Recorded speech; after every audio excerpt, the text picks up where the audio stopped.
Student. Okay, सभी अपनी अपनी हिंदी ग्रामर की बुक ओपन कीजिए। यस। ओके स्टूडेंट, हमारा फर्स्ट चैप्टर तो कंप्लीट हो गया था, तो आज हम स्टार्ट करते हैं न्यू चैप्टर। आज हम पढ़ते हैं सेकंड चैप्टर। तो सेकंड चैप्टर है हमारा वर्ण, वर्णमाला और मात्राएं। ओके, तो हम स्टार्ट करते हैं सबसे पहले वर्ण से। अभी देखिए वर्ण, वर्ण होता क्या है? भाषा की वो सबसे छोटी इकाई, यानी कि जो ध्वनि होती है, जो वर्ण होते हैं उनकी सबसे छोटी इकाई, जिसका हम टुकड़े नहीं कर सकते हैं, जिसको हम और विभाजन मतलब कि और उसके टुकड़े नहीं कर सकते हैं, उन्हीं को हम क्या कहते हैं? वर्ण। जैसे एग्जाम्पल है क, ख, ग, ए, आ, ई, ये सारे क्या हैं? आपके वर्ण हैं। ओके, वर्णों से ही मिलकर हम क्या बनाते हैं? शब्द। यस, वर्णों से मिलकर हम क्या बनाते हैं? शब्द। जैसे यहाँ है पुस्तक, कमल, ये क्या है? जैसे ये देखो पू, फिर से, तक, तो ये क्या है? वर्णों से मिलकर एक शब्द बना दिया पूरा। क्या बन गया फिर? पुस्तक। इस तरीके से देखिए, जैसे यहाँ पर है कमल, है ना, तो कैसे देखो, ये तो हुआ आपका शब्द और ये सारे क्या हैं? आपके वर्ण। ये है आपके वर्ण और ये है आपका शब्द। इन वर्णों से मिलकर शब्द बना दिया। जैसे कि कै प्लस ए, तो क्या बन गया? कै। मैं प्लस ए, तो क्या बन गया? मैं। ले प्लस ए, तो क्या बन गया? ले, तो क्या हो गया? कमल। इस तरीके से। ओके, अब यहाँ पर देखिए इसमें कितनी ध्वनियाँ यूज में ली गई है? 6 ध्वनियों का प्रयोग किया गया है। ओके, अब आगे बढ़ते हैं। फिर आगे है आपका वर्ण के भेद। वर्ण के भेद कितने होते हैं? 2। यस, वर्ण के 2 भेद होते हैं, स्वर और व्यंजन। यस, स्वर और व्यंजन। ओके स्टूडेंट, स्वर कितने होते हैं? Yes, very good. स्वर होते हैं आपके 11 और व्यंजन, यस, व्यंजन होते हैं आपके 33। ओके, तो ये देखिए स्वर, स्वर आपके कौन से होते हैं? स्वर वे ध्वनियाँ होती है जिनको हम बिना किसी सहायता के, मीन्स कि स्वतंत्र रूप से बोल सकते हैं, जिसमें हमें किसी कंठ की, जीभ की, तलवे की, है ना, इसकी हेल्प नहीं ली जाती। मतलब कि हम उन शब्दों को एकदम से बोल देते हैं, ना हम अपनी जीभ को दांत से टच करते हैं, ना ऊपर तलवे से टच करते हैं, है ना, जिनको हम स्वतंत्र रूप से बोल देते हैं उनको कहते हैं स्वर। जैसे कि ए, आ, ई, बड़ी ई, ऊ, छोटा ऊ, बड़ा ऊ, ऋषि, ए, औ, सॉरी, ओ, औ। ओके, इस तरीके से। तो ये है आपके स्वर। फिर नेक्स्ट है व्यंजन। व्यंजन क्या होता है?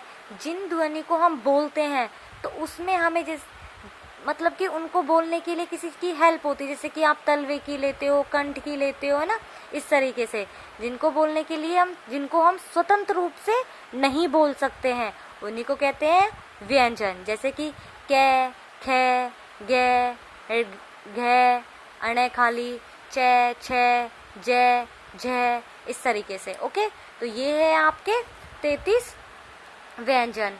ये हुए आपके 33 व्यंजन। ओके स्टूडेंट, फिर नेक्स्ट है आपका अतिरिक्त वर्ण। अभी आपने पढ़ा था स्वर और व्यंजन, इनके अलावा भी काफ़ी सारे होते हैं। जैसे कि वो जो आप चंद्र बिंदु लगाते हो, मीन्स कि जैसे कि आप एक डॉट लगा देते हो, है ना, कुछ शब्द लिखने के लिए, तो इनका भी तो कुछ नाम होता है ना। तो ये देखिए कौन से वर्ण होते हैं ये। ओके, ये क्या है? अनुस्वर। अनुस्वर, जिन शब्दों को बोलने के लिए हम नाक, यानी कि जो आप नाक से ध्वनि निकालते हो, आपने कोई शब्द बोला है तो उससे क्या है? आपकी ध्वनि नाक से निकल रही है, तो उसी को कहते हैं अनुस्वर। क्या कहते हैं? अनुस्वर। ये इस तरीके से बिंदी कर लगाई जाती है। ओके, जैसे कि पंख, कंगा, गंगा, इस तरीके से। ओके, तो ये क्या है? आप नाक से बोलते हो इन वर्णों को। ओके, फिर नेक्स्ट है अनुनासिक। इसमें क्या होता है? इसमें वर्णों का उच्चारण मुंह से और नाक से, मतलब कि मुंह से हवा भी निकलेगी और नाक से ध्वनि भी आती है, तो उन्हें कहते हैं हम अनुनासिक। उन्हें कहते हैं अनुनासिक। जैसे कि आँख, चांद, गांठ, 5, इस तरीके से। ओके, फिर नेक्स्ट है आपका विसर्ग। नेक्स्ट है आपका विसर्ग। ये क्या है, इस तरीके से डॉट लगा के दिखाया जाता है और इन डॉट को हम पढ़ने के लिए हम इनका उच्चारण हम है के रूप में करते हैं। इनको पढ़ते टाइम हम उच्चारण इनका है के रूप में करते हैं, जैसे कि अतः, पुनः, प्रातः, पूर्णतः आदि। ओके, इस तरीके से। नेक्स्ट है आपका ड और ण। इन शब्दों को क्या है, हम स्टार्टिंग मीन्स कि इनसे ना तो कोई शब्द स्टार्ट होता है ना कोई एंड होता है, मीन्स कि ये शब्द आपके बीच में लिए जाते हैं। इनसे ना ये शुरुआत में आते हैं और ना लास्ट में आते हैं।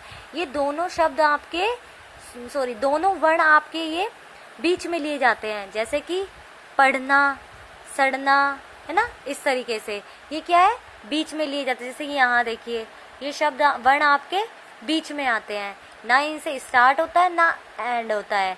ये वर्ण आपके बीच में यूज में लिए जाते हैं। नेक्स्ट है आपका संयुक्त व्यंजन। संयुक्त व्यंजन में देखिए, इसमें क्या होता है, एक वर्ण दो शब्दों से मिलकर बना होता है, फिर वो कंप्लीटली एक शब्द बनता है। जैसे कि क प्लस श, क प्लस श, तो क्या बन गया, श्रेय। ऐसे ही जय प्लस ण, तो क्या बन गया, ज्ञ से ज्ञानी। ओके, इस तरीके से। नेक्स्ट है आपका तय और रे, तो क्या बन गया, त्रय। श्रेय और रे, तो क्या बन गया, श्री। श्री वाला है ना, श्रेय। इस तरीके से। ओके स्टूडेंट, नेक्स्ट हम कल पढ़ेंगे।